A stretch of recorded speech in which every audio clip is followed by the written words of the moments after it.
Okay, folks, it's Mike Messier, The Black Phone. I saw The Black Phone yesterday.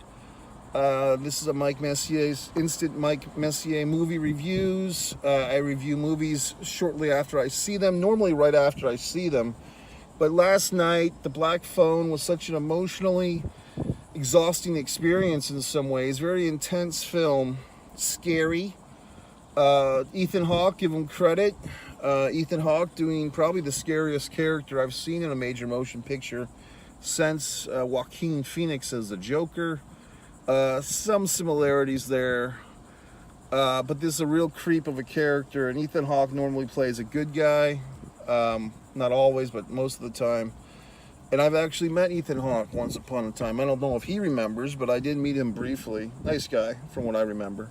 He had directed this film that sucked. It was called Chelsea Walls. Horrible movie with a great soundtrack by Wilco. And I think it was Ethan's, I just call him Ethan because we're so close. His film-making debut, his directing debut, was not a good movie, but the soundtrack was good. And I remember going to this theater where Ethan Hawke was actually at to show his movie, the Avon Cinema in Providence, Rhode Island. And all these gushing college girls were going up to him with their panties wet and their fucking Ethan Hawke books, because apparently he had written some book. So they're all going up there to get him signed. And, you know, the joys of celebrity. At the time, I think he was married to Uma Thurman. I don't know if that's still happening or not. But anyway, getting off of Ethan Hawke's fucking personal life and onto this movie. First of all, if you don't like horror films, don't see this movie. If you're squeamish or a soft-stomached individual, meaning like, you know, terror and scary stuff, and actually there's abuse to children in this movie. So if any of that stuff is going to freak you out or trigger you, do not see this film. If you can handle it, then go ahead and see it, because it's a good movie. Well made for its genre, but I'm telling you, the movie didn't get to the point, with me at least, where it went over the line in what I could handle. But it got close. And I think really, do you mind? I think really the biggest thing was just the abuse to children in the movie probably upset me the most. But that was the point of it. So it also takes place in like 1977 or 78. Obviously the world was quite different back then. We didn't have the internet. We didn't have phones in our hand 24 hours a day. We didn't have personal computers.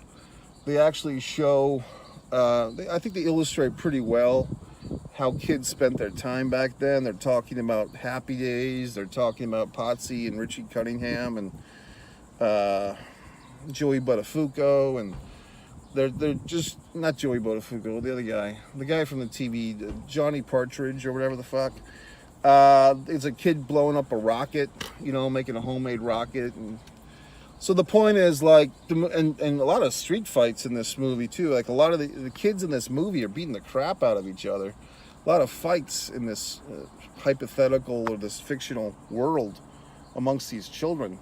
Abusive father was kind of a tough character to watch. You know, very kind of a brutal whipping scene of a father and young daughter. It's a little hard to watch. The father, I was expecting that the father, I guess spoilers, okay, spoilers, but I was expecting for the father to get his comeuppance and get killed, but he doesn't. So, and I think they were trying to like turn the evil father into a baby face by the end of the film, and I don't know if that really worked for me. It just seemed a little too convenient and quick. Good acting, very good acting, maybe great acting by the kid actors. I don't think you could have asked for a better job from the brother and sister. Kind of a cool movie if you were a brother and sister to go see together, I guess, because you don't see a whole lot of movies, well, maybe you do, I don't know, where like a brother-sister relationship is portrayed this well. So very good for that.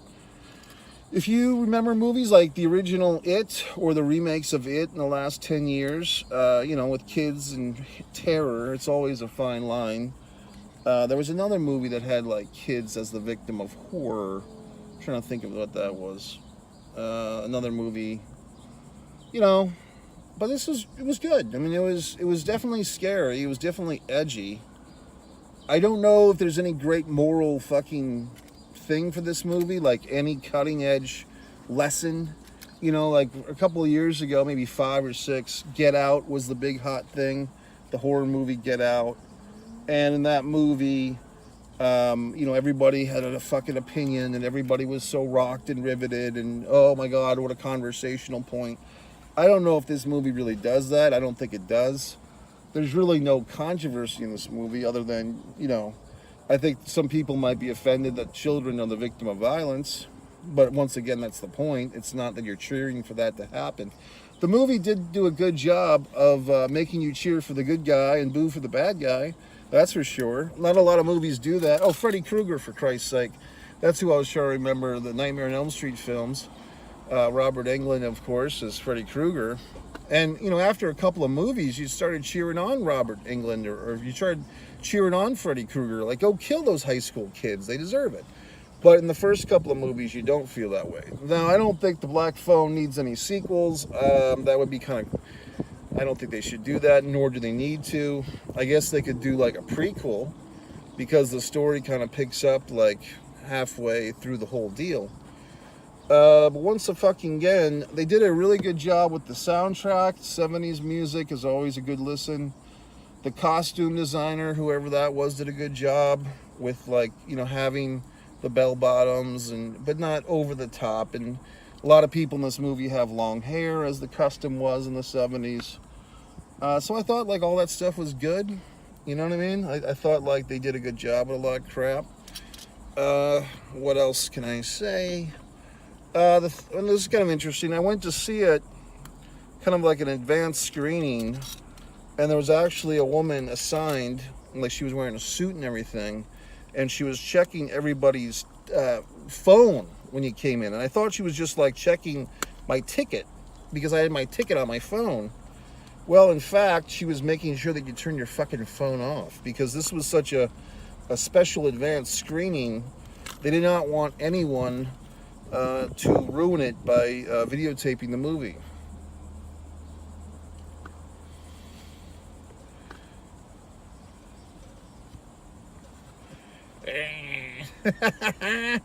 That's kind of fun. I got this thing made in China, of course. I got this thing because I've donated like $1 for the kids' research or whatever the fuck. And it's like the Robin Williams thing. Hey, I'm Dr. whatever the fuck. Can't breathe out of this thing. Kind of fun. I've had this for like 3 months and I just ripped the goddamn thing.